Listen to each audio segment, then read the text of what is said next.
오늘의 10분 말씀. 요한복음 4장 1절부터 14절입니다. 14절 한 절 읽겠습니다.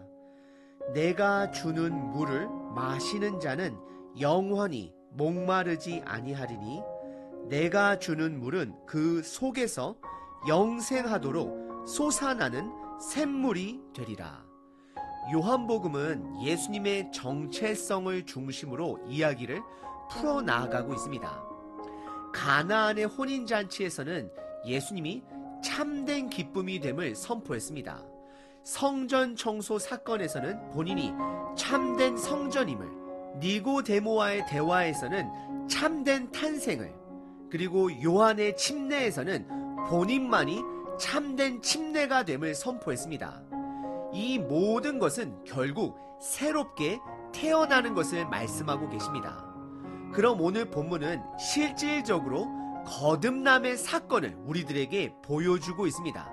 그리고 동시에 오늘 사건 사마리아 우물가의 여인 이야기는 저자가 의도적으로 3장에 나오는 니고데모 이야기와 대조하며 저희들에게 말씀하고 있습니다.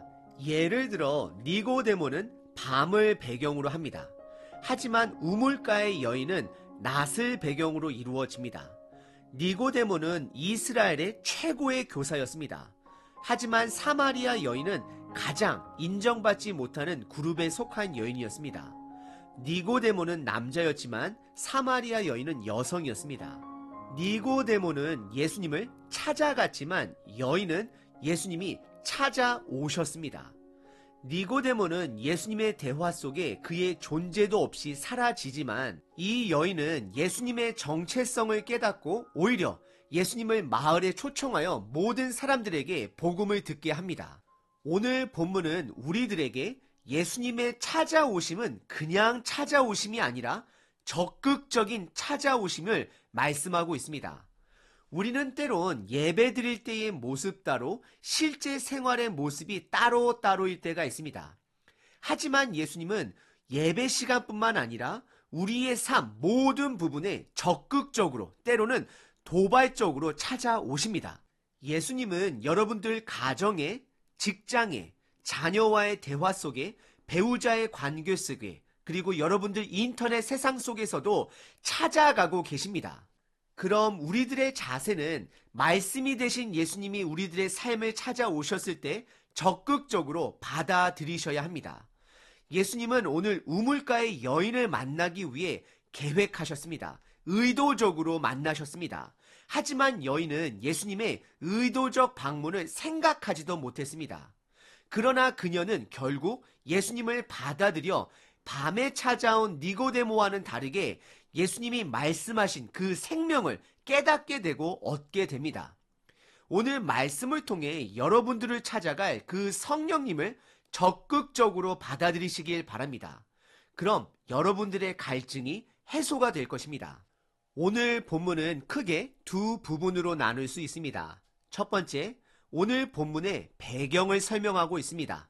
두 번째, 여인과의 대화 내용입니다.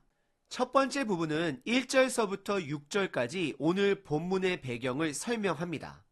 우선 1절서부터 3절은 예수님의 침례 이야기가 등장합니다. 1절입니다. 예수께서 제자를 삼고 세례를 베푸시는 것이 요한보다 많다 하는 말을 바리새인들이 들은 줄을 주께서 아신지라 라고 말씀합니다. 그리고 2절과 3절은 드디어 침례, 즉 다시 태어남의 실체를 보여주시기 위해 장소를 갈릴리로 이동하십니다. 하지만 예수님의 목적은 갈릴리가 아닌 그 중간에 반드시 만날 한 여인을 찾아가십니다.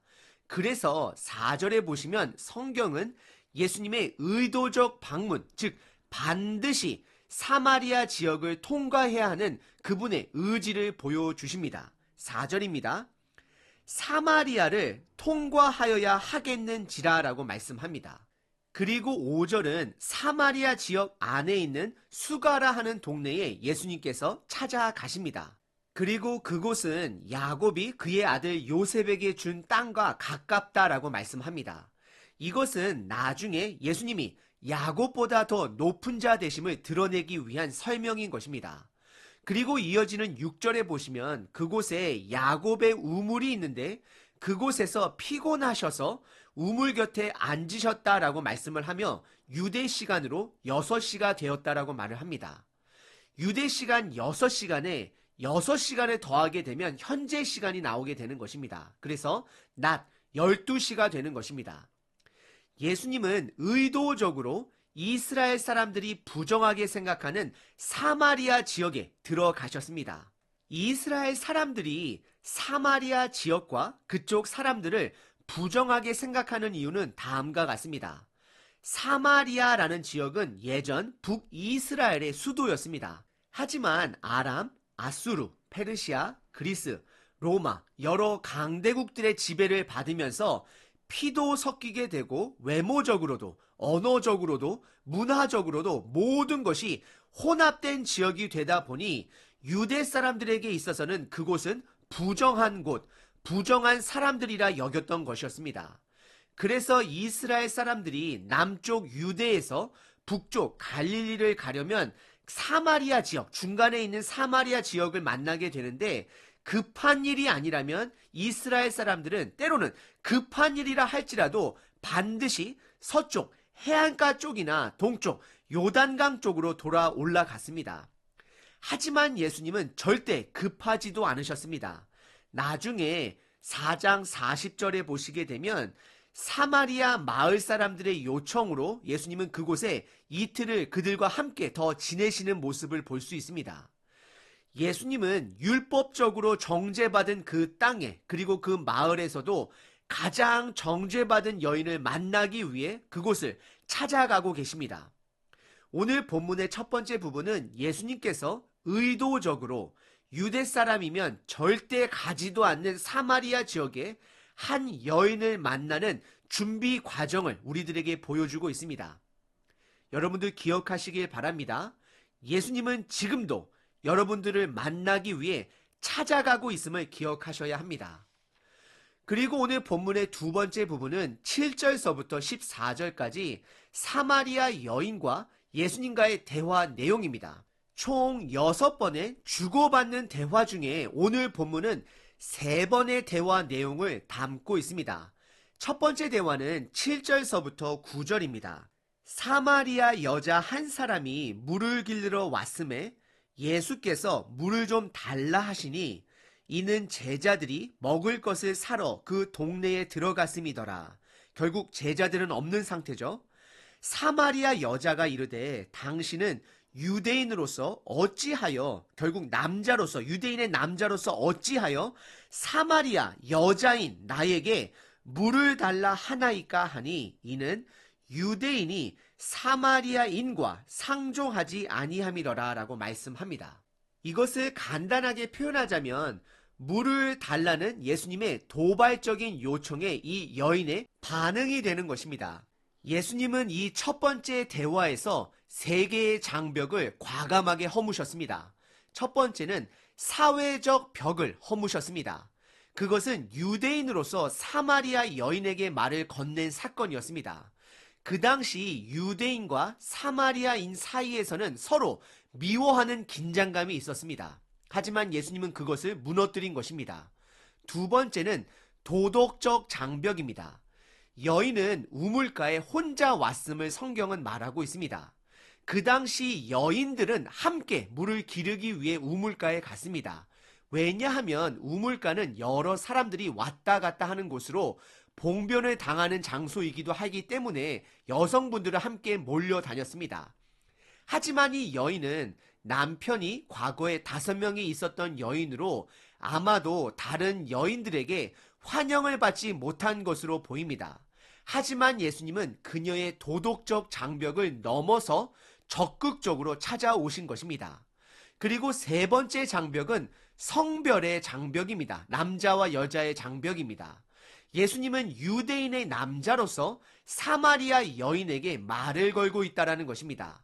그래서 9절에 사마리아 여인은 다음과 같이 말씀합니다. 9절입니다.